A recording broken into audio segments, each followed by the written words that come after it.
The wooden hull groaned against the sand as the small boats scraped ashore on Roanoke Island in August of 1590.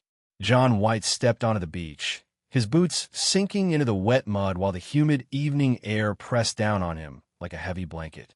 He had spent 3 agonizing years at sea, trapped by the war with Spain, desperately trying to return to this exact spot. His daughter, his granddaughter Virginia Dare, and over 100 English men, women, and children were supposed to be waiting here. The sun was slipping below the horizon, casting long, dark shapes across the treeline. But there was no sound of axes chopping wood, no smoke rising from cooking fires, and no voices calling out greeting. The silence across the island was absolute. White and his men marched toward the settlement, their lanterns flickering against the gathering dark.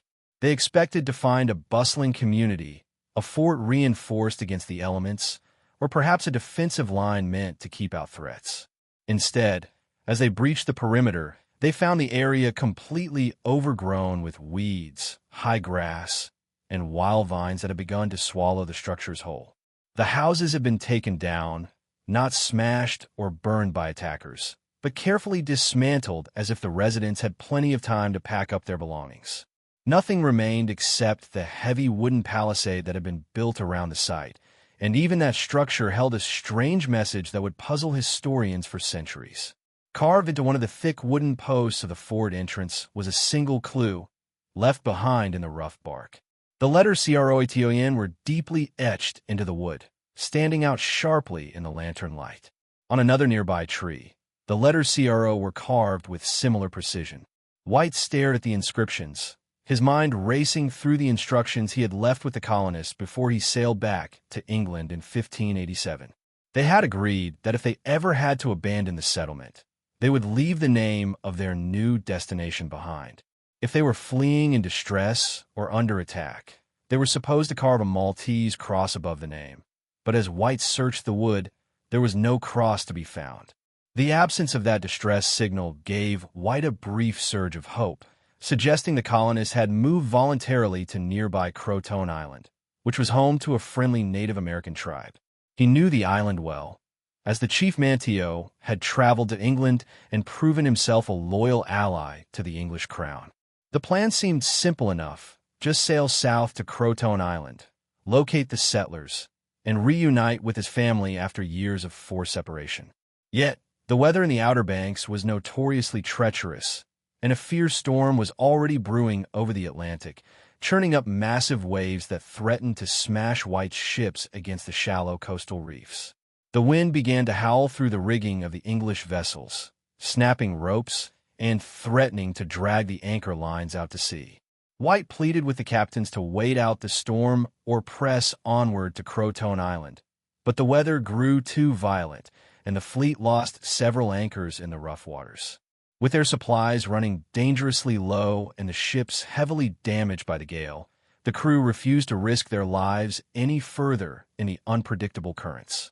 They forced White to turn back, abandoning the search and setting sail for the Caribbean and eventually England, leaving the fate of the colony suspended in midair. John White would never find the funds or the ships to return to Roanoke Island again, spending the rest of his days wondering what had truly happened to his family in the wilderness. The story of the lost colony faded from immediate view as England focused on its geopolitical struggles in Europe, leaving the abandoned fort to decay under the thick coastal canopy. Decades passed before another English settlement took root at Jamestown in 1607, and when those new arrivals began to investigate the old legends of Roanoke, they uncovered conflicting rumors that only deepened the confusion. Some accounts claimed the colonists had been slaughtered by hostile tribes shortly after White left, while others suggested they had moved inland to live alongside local populations. The Jamestown leaders, including Captain John Smith, heard stories from local leaders about people who wore European clothing and lived in stone-walled houses far to the west. Smith even drew up maps based on these native accounts, indicating places where English survivors might still be living decades after Roanoke was abandoned. Rumors began to circulate that some of the lost colonists had been integrated into tribes along the Chowan and Roanoke rivers, adapting to the local lifestyle to survive the harsh winters and lack of European supplies. Yet, whenever expeditions were sent out to verify these claims, they found nothing but empty forests and elusive stories that seemed to shift with every interview. The mystery of Roanoke isn't just about a sudden disappearance, but about the harsh realities of early colonization where isolation was a death sentence. The settlers had arrived at a terrible time, as modern tree-ring analysis of ancient bald cypresses reveals that the region was experiencing the worst drought in nearly 800 years right when the colony was active. Food would have been incredibly scarce. The local freshwater sources would have dried up or turned brackish, and tension with neighboring tribes would have escalated as everyone competed for the remaining resources. Under these brutal conditions, staying on Roanoke Island without regular supply ships from England would have been impossible. As the centuries rolled on, the story of the lost colony became a foundational legend of American history, sparking countless theories that range from the plausible to the bizarre. Some historians argued the colonists attempted to build a boat and sail back to England on their own, only to be swallowed up by the treacherous waters of the graveyard of the Atlantic. Others believe they split into smaller factions, with one group moving north toward the Chesapeake Bay, while another group headed south to Croton Island, as the carved post indicated. Each theory had its own set of clues, but none could offer absolute proof of where the people actually ended up. In the late 20th and early 21st centuries, modern archaeology stepped into the gap left by the missing written records, using ground-penetrating radar and advanced excavation techniques to search for answers. Teams of researchers began digging at a site known as Site X, located about 60 miles west of Roanoke Island along the Chowan River. They uncovered fragments of English pottery, including pieces of green-glazed utilitarian storage jars that matched the exact types used by the Roanoke settlers. These findings suggested that at least a small group of colonists may have moved inland, setting up a new homestead away from the vulnerable coastline.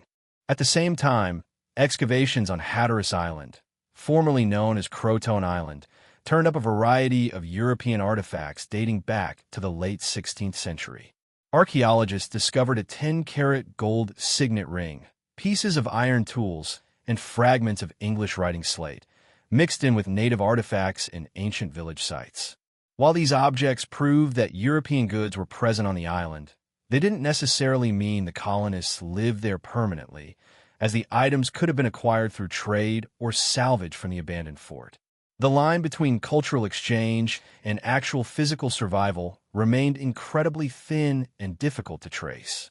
The emotional weight of the disappearance is best understood through the eyes of the people who were left behind, wondering if their loved ones were dead or simply transformed by a new way of life. The idea that over 100 people could vanish without leaving a single grave or a clear account of their trajectory challenges our understanding of historical documentation. Every piece of evidence found in the dirt seems to open up 3 new questions for every answer it provides, keeping the puzzle of Roanoke alive across generations. The woods around the Outer Banks still hold their secrets tight, refusing to give a final verdict on the people who carved their destination into the trees. The search for the lost colony has evolved from a frantic rescue mission into a scientific puzzle that bridges anthropology, geology, and genetics. Some modern researchers have turned to DNA testing, looking at the genetic markers of families living in the Outer Banks today who bear surnames identical to those on the Roanoke ship logs. While some matches have hinted at an English lineage that integrates deep within native histories, the centuries of subsequent migration make it nearly impossible to draw a direct line back to the summer of 1587. The true story of the colony remains fragmented, scattered across different sites, hidden beneath layers of coastal sand and centuries of shifting tides.